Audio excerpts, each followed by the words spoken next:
land under Treaty 8, the BC was ceded.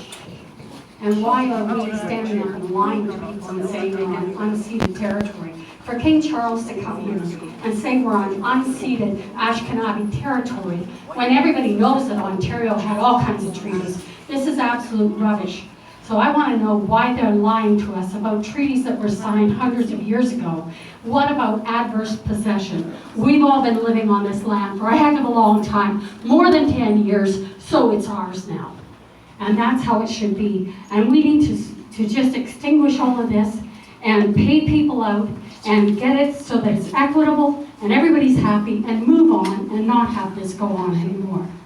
The other thing that I'd like to ask about is the ostrich farm. Universal ostrich farm. When are we going to support our farmers?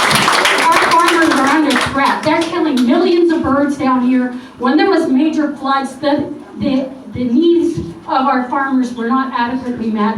We need to start stepping up about food security in our countries. 100% agree. They're so good at trying to control you with your birds, but were they there when your cows were drowning? Right? It's just like with the vax. They're happy to push it on you, but then when you're having trouble from it, whoo, gone. Nobody there to help you. You're on your own now. So this kind of thing has got to stop, and supporting our farmers we import strawberries apparently so we can push other things to other countries. It's bizarre.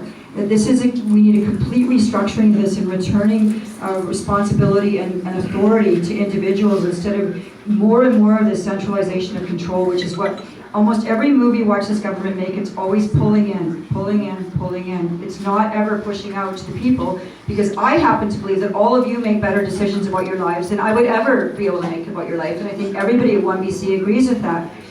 People make better rational decisions for their own lives than government ever can. Right? And so I support that we will be supportive of getting the authority back into the hands of the small business people, individuals and families, and letting them run their lives. We'll do that by doing the taxation cuts and just decentralizing control. We need a complete restructuring of all of this. And your other question was about the King Charles coming. Okay.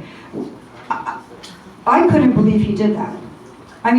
Really, you come to our country and tell us that we are on unceded lands. This has got to stop. It has got to stop. If you want to say it, you go ahead and say it. But you can't be doing this at every public event now. And I don't know if you've heard about John Carpay at the Justice Center for Constitutional Freedoms, but